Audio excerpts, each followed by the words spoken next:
Hello अस्सलाम वालेकुम। कैसे हो आप लोग? उम्मीद करता हूँ सब खैरियत से होंगे।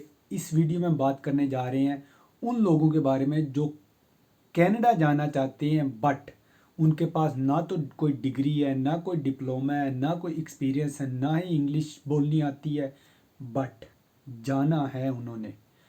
तो ये वीडियो सिर्फ उन लोगों के लिए है जो जाना चाहते हैं, ठीक है ना। डिटेल में जाने से पहले सबसे रिक्वेस्ट करूँगा कि चैनल को सब्सक्राइब कर दो ताकि आने वाली वीडियो आप देख सको।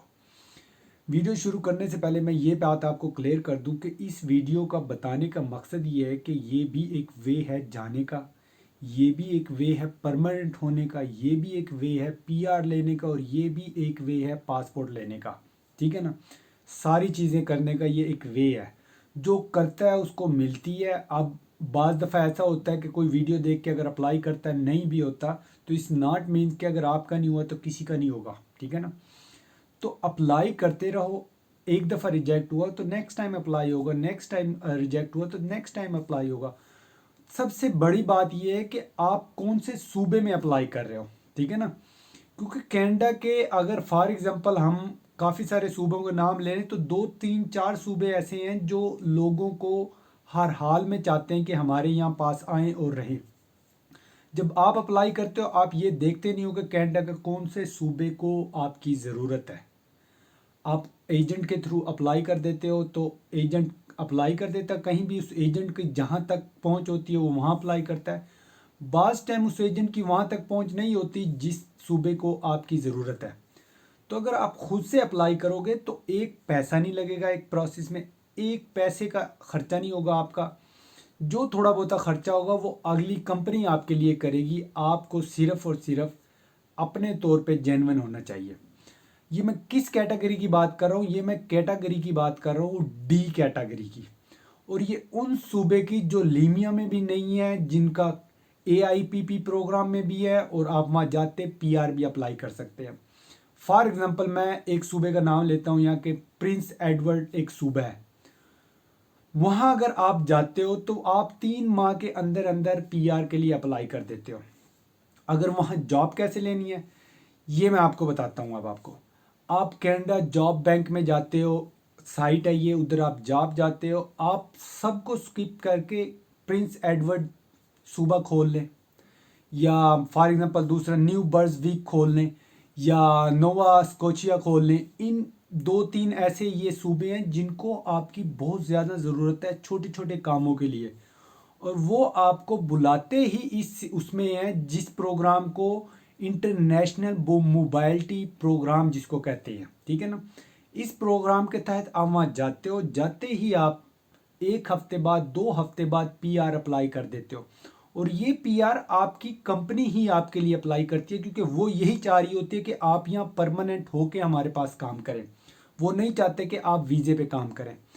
तो आप अगर जॉब बैंक में जाते हो, जॉब ढूंढते हो, और जॉब ढूंढने के बाद इन सूबों में अगर ढूंढते हो तो आप वहाँ देखोगे कि बाज़ ऐसे ऐसे फॉर एग्जांपल कोई कुक चाहिए, या कोई वेटर चाहिए, या कोई हुनरमंद ऐसा चाहिए जिसके लिए ना तो वो आपसे कोई डिग्री मांगते, ना वो आपसे कोई डिप्लोमा मांगते, ना वो आपसे कोई लैंग्वेज का मांगते। बाज़ जॉब्स में वो आपको कहते हैं कि आपको थोड़ी बहुत ही इंग्लिश आनी चाहिए। बट ये तो सिंपल सी बात, अगर कोई लोग बाहर जाना चाहते हैं तो उनको इतनी इंग्लिश तो आती ही होगी कि वो किसी से जाके बात कर सके। ये तो ना होने वाली बात ही नहीं है कि जो जिसने कनाडा अमेरिका जाना और उसको इंग्लिश बिल्कुल ही नहीं आती। थोड़ी बहुत ही आती होगी, कुछ तो आती होगी, 1% 2%, इतनी ही वो चाहते हैं कि हमारी बात समझ लें और अपनी बात समझा दें। तो अगर आप इन सूबों में जाके जॉब ढूंढते हो तो उनमें ना तो जैसे मैंने कहा डिग्री, आइट्स, लैंग्वेज, एक्सपीरियंस कुछ नहीं मांगते। वो सिर्फ कहते हैं कि आप अप्लाई करो। आप एक अच्छी सी CV बनाते हो, उसके मुताबिक आप इन सूबों में जॉब्स के लिए अप्लाई कर देते हो ऑनलाइन।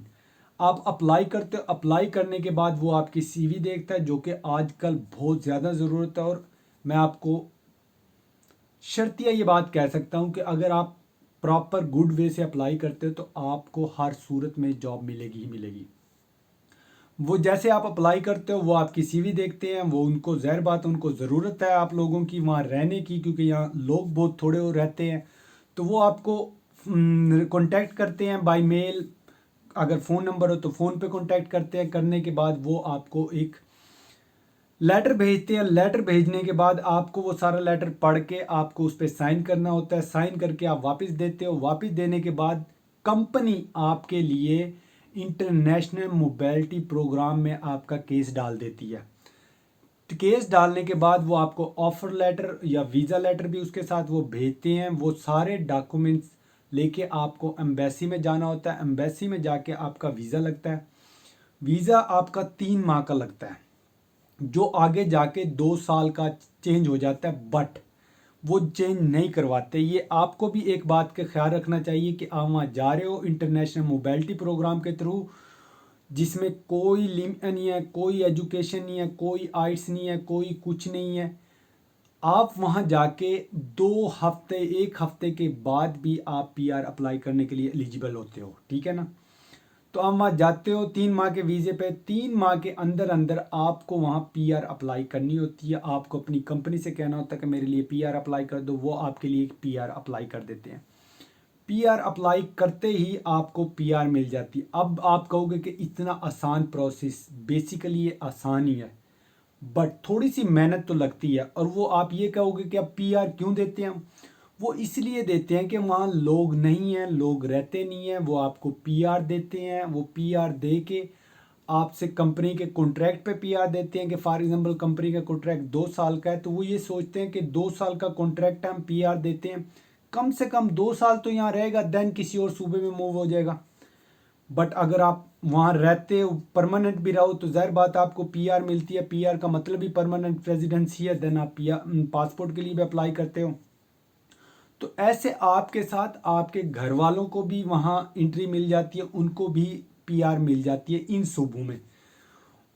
और ये इंटरनेशनल मोबिलिटी प्रोग्राम इस वक्त सबसे बेस्ट है। वैसे तो ये बहुत सारे कनाडा के प्रोविंस में है, बट जो मैंने ये अभी नाम बताए हैं 3 प्रोविंस के, इनमें जॉब्स के लिहाज से इनमें लीमिया नहीं है, इनमें AIPP प्रोग्राम भी है।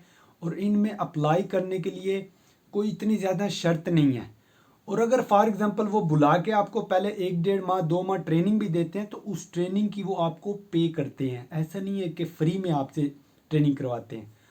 ये सारा प्रोसेस बहुत आसान तहम्मुल से होता है। अगर आप करने वाले हो तो आराम से आप इसको अप्लाई कर सकते हो। बट नहीं होता, अगर किसी का नहीं होता फॉर एग्जांपल, तो इस नॉट मीन के वो स्टॉप करते, एक सूबे को छोड़ के दूसरे में अप्लाई कर दे, दूसरे को छोड़ के तीसरे में अप्लाई करते, और बार बार अप्लाई करता रहे।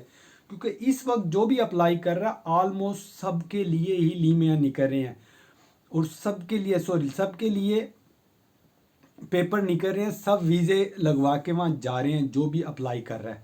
और ये वीडियो बेसिकली उन लोगों के लिए है जिनके पास एजुकेशन नहीं है, कोई डिप्लोमा नहीं है, कोई एक्सपीरियंस नहीं है, कुछ भी नहीं है।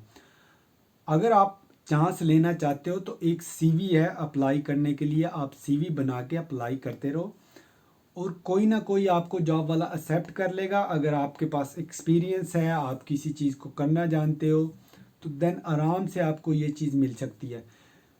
ये वीडियो बनाने का आसान तरीके से आपको समझाने का मकसद ही यही है कि आप आराम से आसान तरीके से आप समझ जाए। अब आसान से इसका मतलब ये नहीं है कि बिल्कुल ही आसान से सारा कुछ होगा। थोड़ी सी मेहनत तो हर चीज़ में होती है। घर के दरवाजे पे कोई चीज़ भी नहीं आती, ठीक है ना, आपको ही बाहर निकलना पड़ता है। तो होप कि वीडियो आपको सिंपल तरीके से समझ आई हो। अगर समझ आई हो तो चैनल को लाइक करना, शेयर करना, सब्सक्राइब करना, और मिलते हैं आपको अगली किसी इन्फॉर्मेटिव वीडियो के साथ। तब तक के लिए अल्लाह हाफिज़।